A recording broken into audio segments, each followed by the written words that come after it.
예, 오늘의 모닝 브리핑 시작하겠습니다. 8월 소매 판매가 예상치 상회하면서 경기 침체에 대한 우려 완화가 되고 또 연착륙에 대한 가능성이 조금 더 높아지는 그런 모습을 보였고요. 다만 FOMC 직전이라 역대급으로 0.25, 0.50 이렇게 헷갈린 적은 없었다. 이런 경계감에 매물이 나오면서 이제 혼조로 끝나는 그런 모습을 보였습니다. 한국 관련 지표는 뭐 0.47% 빠져서 경계감이 조금 더 작용하는 그런 모습을 보인 하루였는데, 뭐 지수 자체는 장중에 사상 최고치 경신하는, 장중 기준 사상 최고치 경신하는 그런 움직임도 있었거든요. 근데 뒷부분 중간 넘어가면서부터는 뭐 FOMC 결과 봐야 되겠다. 특히 파월 의장이 어떤 식으로 경기에 대해서 언급을 하는지, 점도표는 어떻게 나오는지 좀 봐야 될 것 같다. 이런 신중함이 또 작동이 되면서 지수 자체가 뭐 크게 움직이진 않았죠. 다만 이제 금리 인하 한다라는 기대 자체에 이제 러셀 2000 지수는 0.7% 올라서 대형주 쪽보다는 중소형주가 조금 더 활발한 그런 움직임을 보였고, 업종별로도 뭐 딱히 크게 올랐다 내렸다 이렇게 보기는 좀 애매합니다. 뭐 헬스케어가 1% 정도 빠졌고, 반면에 또 에너지주는 1.4% 올라가서 업종별로 좀 달라지긴 했지만 전체적으로 좁은 범위에서 움직였어요. 그래서 좀 FOMC 보고 나서 판단해보자, 이런 신중함이 조금 더 가동된 하루, 이렇게 보면 되겠습니다. 뭐 중요했던 건 소매 판매였는데, 당초 예상이 전월 대비 마이너스 0.2% 예상했거든요. 그런데 0.1% 증가로 나오고, 그 직전 달, 그 전달 같은 경우도 원래 1.0이었는데 1.1%로 상향 조정됐어요. 그러니까 이번 달 소매 판매는 예상했던 것보다 훨씬 더 잘 나온 거죠. 미국의 어떤 소매 업체들이 생각보다 장사가 잘 되고 있다, 괜찮게 되고 있다, 이렇게 평가되다 보니까 소비가 양호하구나. 그래서 GDP 나우는 현재까지의 지표를 토대로 볼 때 경제 성장률이 이 정도 될 것 같아, 이렇게 추정을 하는 그런 어떤 데이터거든요. 소매 판매 좋으니까 GDP는 3.0%까지 좋아질 것 같아, 이렇게 평가가 되면서 일단 지금 경기 침체라는 신호는 없는 거죠. 경기 침체에 대한 걱정을 덜어냈고, 경기 침체 없는 가운데 0.5%포인트 인하니까 주식시장 괜찮지 않을까, 이런 기대감이 나오면서 이제 초반에 상승했고, 장중에 S&P 500이 사상 최고치 경신하는 그런 움직임이 나왔죠. 그런데 시간이 갈수록 이 FOMC 앞두고 어떻게 될지 감을 잡기 어려운 그런 상황이 계속해서 만들어지고 있는 거예요. 뭐 BMO 이런 데서는 경제나 증시 문제는 지금 인플레이션이 아니라 금리 문제인데, 금리를 연준이 해결하는 과정이 시작되는 거다, 뭐 비교적 긍정적인 평가를 내렸고, 제프리스 같은 곳에서는 가장 안전한 건 0.25%포인트 인하한 다음에 앞으로 여차하면 0.5 내릴 거야, 이렇게 할 거다. 왜냐면 지금 0.5부터 시작하면 정치적인 중립성에 대한 비판을 받을 수도 있다, 이런 어떤 분석이 나왔고요.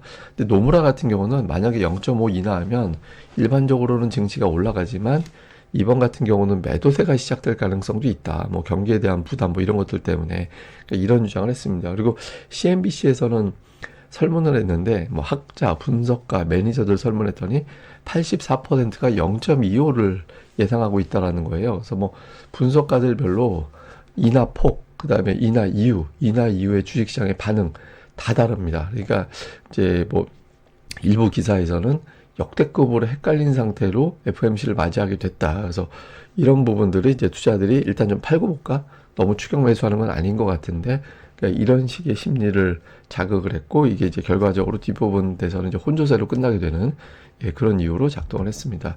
주목해 볼 만한 기사가 몇 개가 있었는데, 블룸버그에서 이제 두 개의 기사가 나왔는데, 하나는 그 1995년도에 나왔던 그리스펀식의 연착륙이 기대되는 상황이다. 그때 당시 6개월 만에 6%에서 5.25%포인트로 금리를 낮추면서 경기 침체 없는 상황을 만들어냈다라는 거예요. 그래서 그때 당시하고 지금하고 좀 비슷하게 가지 않을까?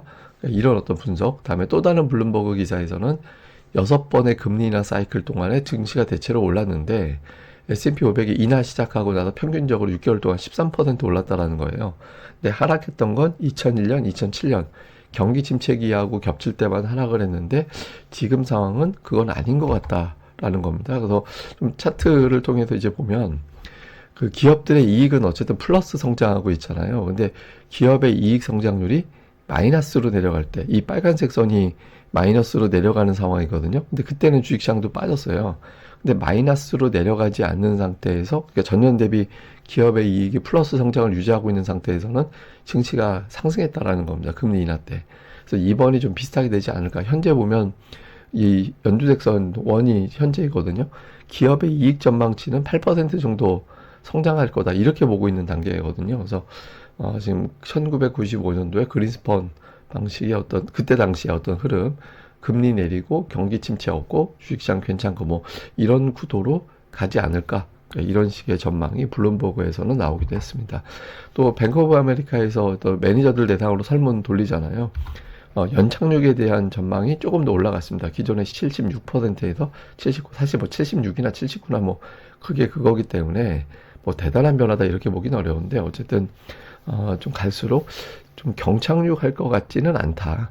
그러니까 이런 분위기가 나오고 있어서 시장이 빠지진 않을 것 같은데라는 식의 어떤 기대가 있긴 한데 다만 이제 최고치에서 맞이하는 금리 인하라는 점, 그러니까 대부분의 재료가 혹시 선반영된 건 아닐까 이런 우려도 좀 있거든요. 그래서 이런 점이 이제 투자자들에게는 조금 부담으로 작동하는 그런 상황이 됐습니다.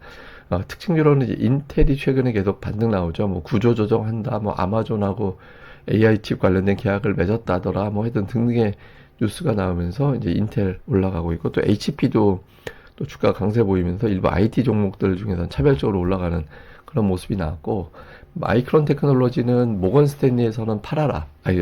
모건 스탠리에서는 보수적인 의견. 근데 오늘 CT에서는 목표 주가는 좀 낮추긴 하지만 그렇지만 모바일 재고 문제는 올해 연말이면 해결이 될 거다. 내년도 되면 다시 괜찮은 사이클로 돌아갈 거야. 뭐 이런 분석하면서 목표 주가는 낮추나 매수 의견은 유지하는 그런 분석 보고서가 나오면서 이제 또 주가가 오늘은 또 플러스가 나는. 그러니까 최근에 보면 그냥 지그재그예요.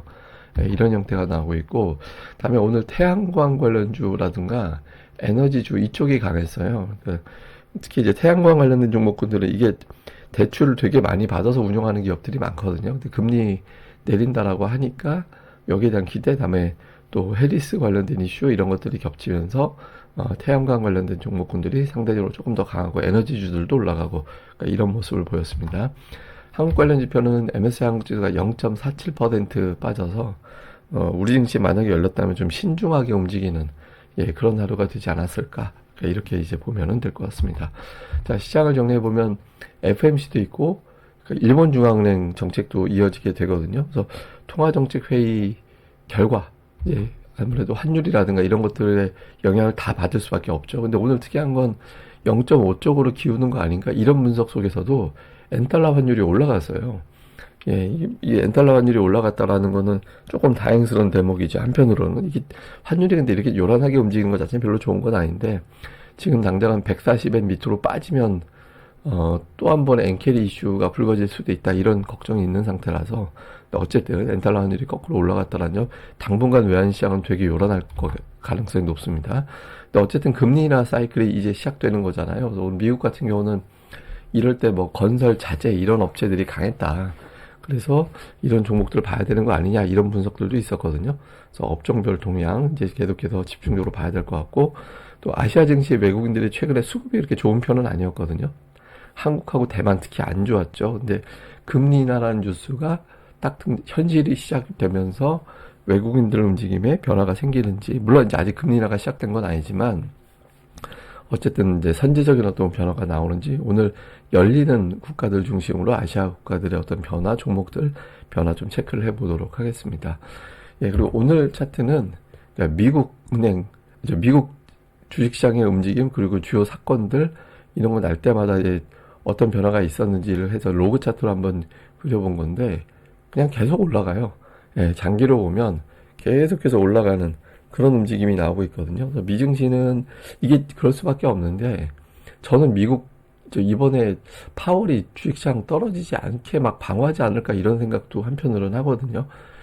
예전에 이제 소비를 중국이 가져가는 적이 있었잖아요. 전 세계에서 뭐 중국 가서 장사를 해야 된다. 뭐 거의 15억 이상의 어떤 인구를 가진 국가니까 중국 가서 팔아야 돼. 뭐 이런 게 있었잖아요. 근데 지금은 미국이 다시 소비 패권도 완전히 확보하려고 이제 되찾는다는 게 말이 되나? 원래 이제 미국이 소비는 강했으니까. 근데 그런 것도 있는 것 같아요. 근데 소비가 유지되기 위해서는 고용이 유지돼야 되고 또 하나는 주식시장이 올라가야 됩니다. 그러니까 미국 가계의 금융자산 중에서 주식시장의 비중이 역대 최고거든요. 그래서 주식시장을 쉽게 떨어지게 할 수 있을까? 여기에 대한 의구심이 있거든요. 그래서 미국 증시는 어쨌든 뭐 그래서 그런지 몰라도 계속 올라가잖아요. 그 사이에 별의별 일이 다 있었는데도 불구하고 장기를 보면 계속 올라가죠. 근데 우리 주식시장 보면 한때 이제 확 올라가는 때 이유를 놓고 보고 다음에 이제 2000년대 들어서 움직임을 보면 별로 올라간 게 없어요, 별로.